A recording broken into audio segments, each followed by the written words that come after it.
Pinangunahan ni Pangulong Ferdinand R. Marcos Jr. ang necrological rites at eulogy para sa pumanaw na si DMW Secretary Susan Toots Ople sa Malacanang. Muli namang inalala ng Pangulo ang mga iniwang legasiya ng namayapang kalihim. Si Alan Francisco sa sentro ng balita. Bago pa man ipasok ang mga labi ng yumaong si Department of Migrant Workers Secretary Maria Susana Toots Ople sa gate ng Malacanang, ipinakita na agad ang watawat ng Pilipinas. Tila pagupugay sa kanyang ilang dekadang serbisyo sa bayan at sa mga kapwa Pilipino.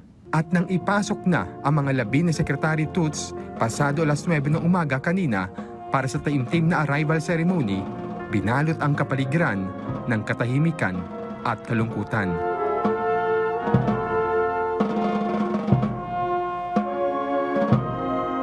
Sinalubong ang kalihim ni Pangulong Ferdinand R. Marcos Jr. at ng ilan sa pamilya Ople, kasabay ng pagsaboy ng puting bulaklak, hanggang sa mailagay ang kanyang kabaong sa Kalayaan Ground sa Malacanang na sinundan na ng misa.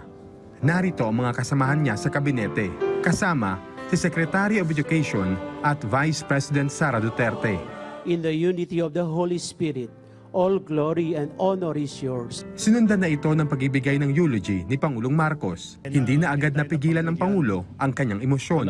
To the family and friends, the colleagues of Toots in the cabinet, all of us who had worked with her, everyone here who are here because Toots always held a special place in their hearts.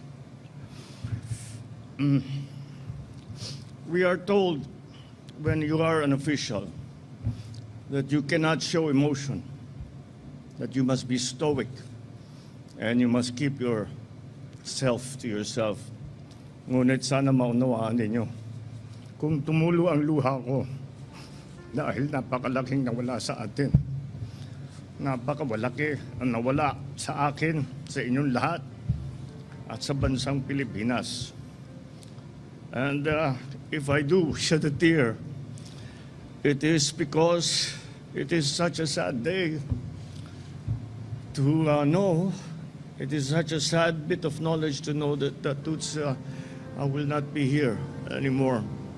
And what a big gap she will leave, not only to her friends, not only to her family, but to the millions of those who she took care of, who she loved, and who she worked for tirelessly and endlessly. And I speak endlessly because that is exactly what happened.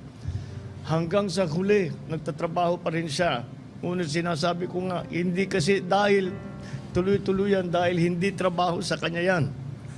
Ang ginagawa niya na tumutulong sa ating mga OFW, ang ginagawa niya talaga ay isinabuhay niya talaga ang pagmamahal ng kapwa Pilipino. Ayon sa Pangulo, hindi lang kaibigan ang nawala, kundi isang lingkod bayan.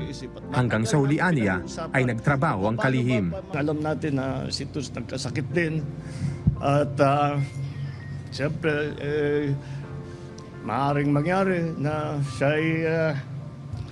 siya'y pauwiin na ng ating Amang Diyos. Ngunit pinagdadasal natin na sana naman magkamilagro. Sana naman may mangyari dahil kung magmimilagro, if anyone deserved the miracle, it was Toots for all the good that she did.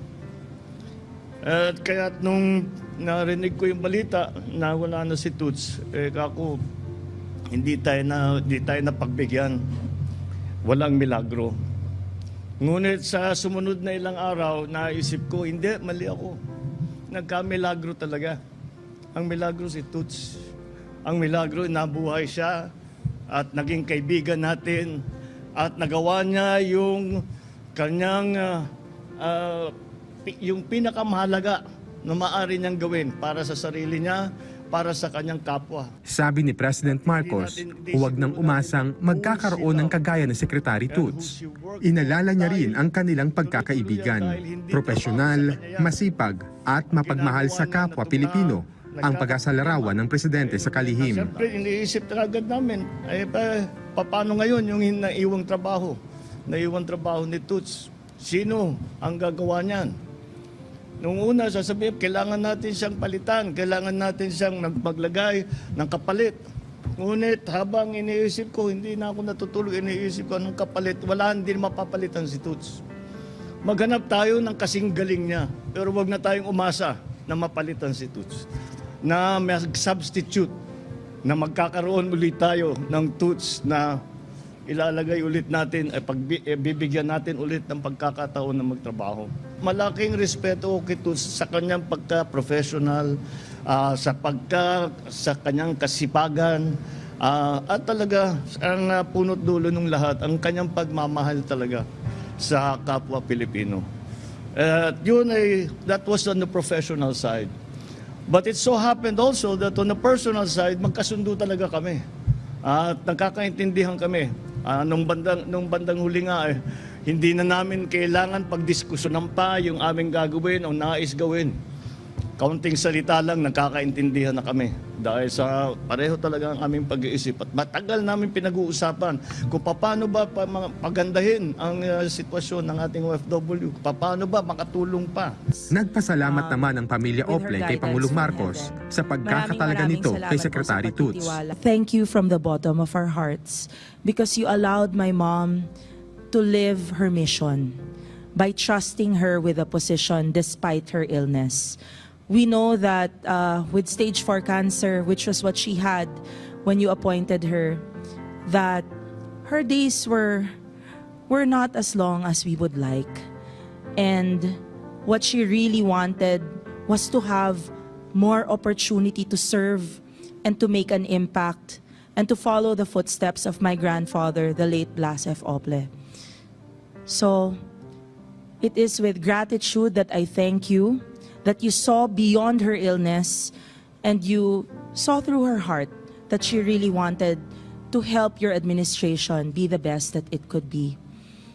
She told us po na she wanted to serve you at least until December.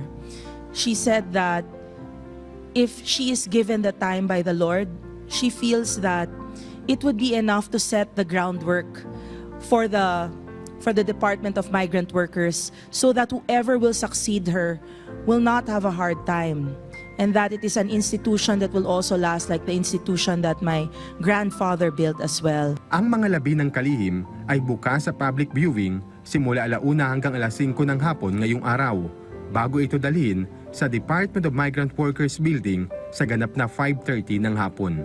Alan Francisco, para sa Bayan.